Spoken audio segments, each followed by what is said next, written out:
अस्सलाम वालेकुम। उम्मीद करती हूँ आप सब खैरियत से होंगे। अल्हम्दुलिल्लाह हम भी ठीक है। अल्लाह ताला हम सब को अपने हिफ्ज़-ओ-मान में रखे, हर दुख बीमारी मुज़िमर से महफूज रखे। आमीन सुम्मा आमीन।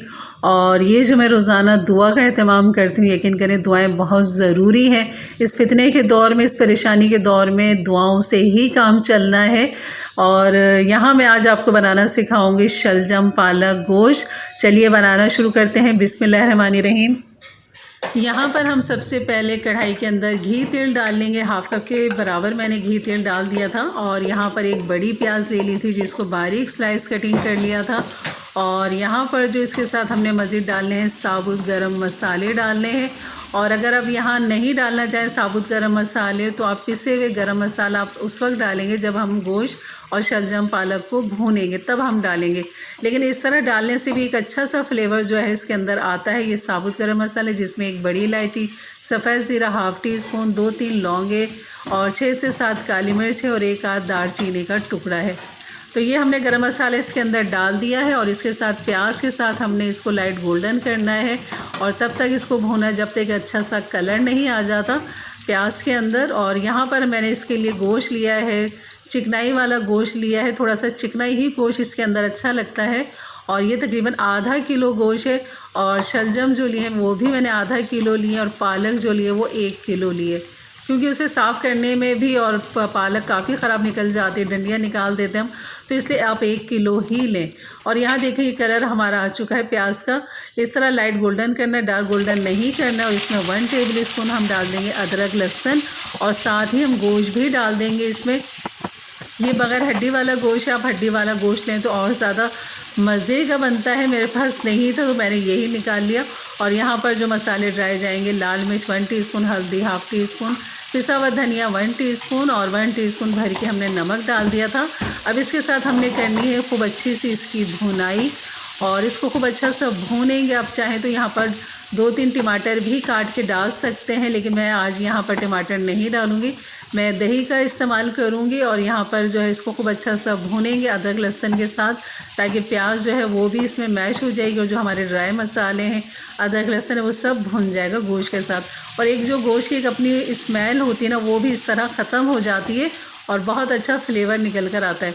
तो यहाँ पर इसकी करेंगे भुनाई। और शलजम को मैंने बारीक बारीक काट लिया था, पालक की भी कटिंग करके मैंने रख दिया था, क्योंकि उसमें काफ़ी टाइम लगता है पालक के अंदर।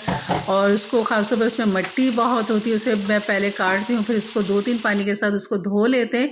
और यहाँ पर जो है मैंने डाल दिया था हाफ़ कप दही। ये मेरी होममेड दही है जिसको मैंने खूब अच्छा सा फेंट लिया था।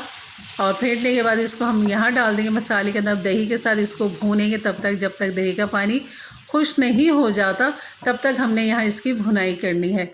और यहाँ पर मैं आपको शलजम दिखाती हूँ कि मैंने किस तरह काटे हैं। ये देखें, ये इस तरह छोटे छोटे से मैंने काटे हैं ताकि ये जल्दी गल भी जाए, मैश भी हो जाए। हमने मोटे मोटे टुकड़े नहीं रखने। और कुछ शलजम नज़र आएंगे, कुछ हल हो जाएंगे, इस तरह आपने काटना है। तो मैंने इसीलिए पालक काटने की, धोने की वीडियो नहीं बनाई, क्योंकि सभी को काटना आता है। और खूब अच्छा सा बारीक काटें और उसको लाजमी पे 2-3 पानी के साथ भिगो के दें। और पालक को जब पानी के अंदर डालें तो ऊपर से पालक को निकालते जाएं और पानी उसका फेंकते जाएं। मिट्टी जो है वो पालक के पानी के नीचे बैठी हुई होती है। अच्छा, यहाँ गोश्त जो है भूनने के बाद मैंने पानी इतना डाल दिया था, तकरीबन 1-1.5 गिलास होगा, ताकि गोश्त हमारा गल जाए खूब अच्छा सा। और इसको गलने के बाद ये देख रहे हैं आप, बस इसका पानी भी ड्राई हो गया, गोश्त भी देखें बिल्कुल गल चुका है। और जो साबुत गरम मसाले हैं ना, वो यहाँ पर आप निकाल सकते हैं।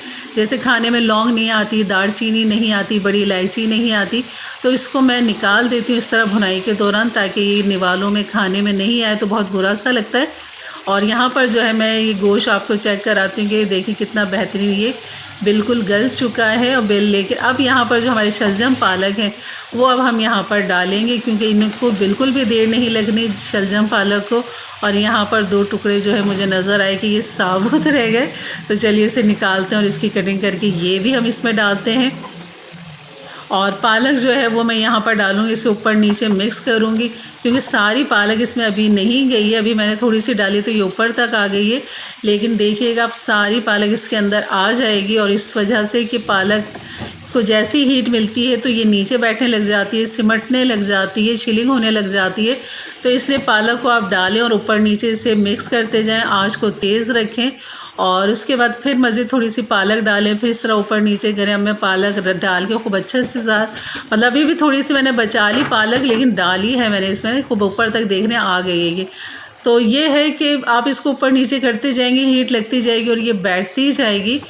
तो इस तरह मैंने पालक सारी इसके अंदर डाल दी थी और ये मैं इसको फिर भी ढक दूंगी क्योंकि काफ़ी ऊपर तक मैंने इसको भर दिया था, लेकिन अभी भी पालक बची हुई है। और जैसे इसे हीट लगेगी आप ये देखें बिल्कुल शिलिंग हो गई है, नीचे जा चुकी है और पानी भी छोड़ दिया पालक और शलजम ने। तो यहाँ पर जो है मज़ीद जो पालक बची हुई थी वो भी मैं इसमें डाल दूँगी। तो तकरीबन पालक साफ़ करने के बाद 3 पाव रह जाती है या 3 पाव से कम रह जाती है, क्योंकि डंठल होते हैं, कुछ ख़राब पत्ते होते हैं, वो निकल जाते हैं। तो 1 पाव तो निकल ही जाता होगा 1 किलो में से। तो ये तकरीबन 3 पाव पालक होगी और ये सारी पालक इसमें जा चुकी है अल्हम्दुलिल्लाह। और बस अब इसको मैं पकने के लिए रख दूँगी। ये देखें कितना पानी इसने छोड़ा है। 15 मिनट के बाद मैंने ढक्कन हटा के देखा और यहाँ पर शलजम भी गल चुके हैं। तो बस अब हमने इसको खुला पकाना है, तेज़ आंच पे पकाना है। और यहाँ पर मैं डाल दूँगी ये हरी वाली मिर्चें, मोटी वाली मिर्चें हैं जो बहुत अच्छा फ्लेवर देती हैं। ये मैंने डाल दिया तकरीबन 5 से 6 अदद मैंने यहाँ डाल दिया था। और क्योंकि 1 टीस्पून मैंने लाल मिर्च डाली थी इसलिए मिर्चें कम थी, तो हरी मिर्च का इस्तेमाल ज़रूर करें। बेशक आप लाल मिर्च इसमें कम डालें। और यहाँ पर खूब अच्छा सा भूनने के बाद पानी इसका ड्राई करना है क्योंकि ये भुनी भुनी सी होती है। और इसको भूनने के बाद जो है यहाँ पर जो हरा धनिया मैंने काट के रखा है ये ऑप्शनल है। और यहाँ पर जो डालें वो सोया डालें, मेथी डालें, इतने जितना ये हरा धनिया मैंने काटा है इतना ही आप सोया ले लें। और अगर सोया नहीं डालें तो मेथी लाजमी डालें और या हरा धनिया मेरी तरह डालें, क्योंकि मेरे पास अभी दोनों नहीं थे तो इसलिए मैंने हरा धनिया डाल दिया। लेकिन आप सोया डाल के भी पका के देखें और मेथी डाल के भी पका के देखें, यकीन बहुत लजीज बनते, बहुत अच्छी खुशबू जायका आता है।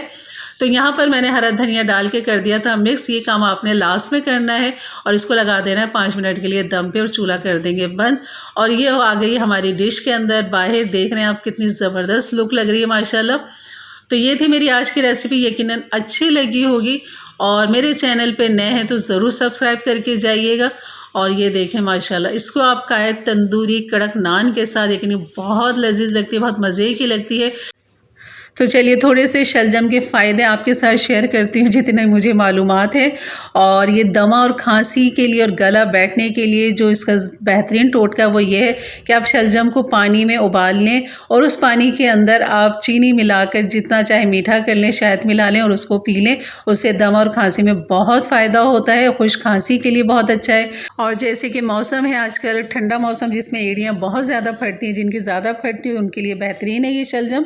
और शलजम के पानी के साथ मतलब शलजम को उबाल लें और उसी पानी से अपनी एड़ियाँ धो लें और शलजम को एड़ियों पे मसल के खूब रगड़ें। और उसके बाद रात को सोते वक्त कपड़ा एक अच्छा लपेट लें, साफ़ सुथरा कपड़ा। इसी तरह अगर अमल करें तो यकीन करें वो एड़ियाँ बेहतरीन हो जाएंगी।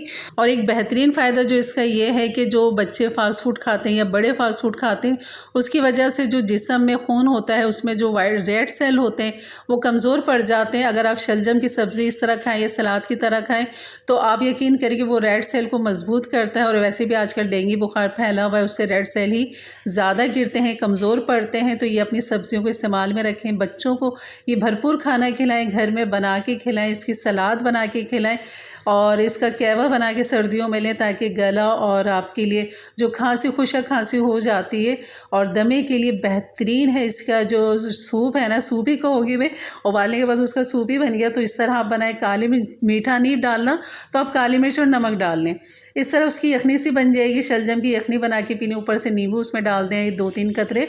और बहुत सारे तरीके हैं इसके खाने के, लेकिन यकीन करें बहुत कुदरती है सब्जियों में फ़ायदे। हर सब्ज़ी का एक अपना फ़ायदा है, बहुत लजीज बनती हैं। तो ज़रूर बनाइए और ये खानों में ज़रूर अपने शामिल करें। सब्जियों को गोश्त के साथ बना लें, चिकन के साथ बना लें, तो लाजमी घर में बनाएं। बच्चों को इन चीज़ों से मुतारिफ़ कराएं, फ़ास्ट फूड से दूर रखें उन्हें। और कभी कभी का चल जाता है लेकिन हर वक्त का, हर रोज़ का नहीं। तो ये थी आज की मालूमात, यकीनन अच्छी लगी होगी तो लाइक कर दीजिएगा। और एक फ़ायदा इसका ये भी है कि आपके कमर में और मतलब कि गर्दन में अगर दर्द होता है तो इसकी सब्ज़ी को ज़रूर हफ्ते में एक आध दफ़ा ज़रूर खाएं, किसी भी सूरत में खाएं, चिकन के साथ खाएं या वैसे ही इसकी भुजिया बना के खाएं।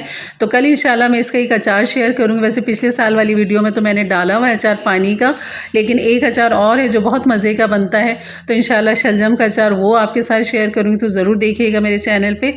और दूसरा ये कि आपको अगर मेरी ये वीडियो रेसिपी और ये मालूमात अगर अच्छी लगी हो तो ज़रूर लाइक कर दीजिएगा, सब्सक्राइब कर दीजिएगा, बेल के बटन को दबा दीजिएगा ताकि मेरी वीडियो का नोटिफिकेशन आपको मिलता रहे। तो इंशाल्लाह मिलते हैं कल फिर एक अच्छी वीडियो के साथ। तब तक के लिए इजाज़त दें, अपना बहुत सारा ख्याल रखें, दुआओं में याद रखें। अल्लाह हाफ़िज़।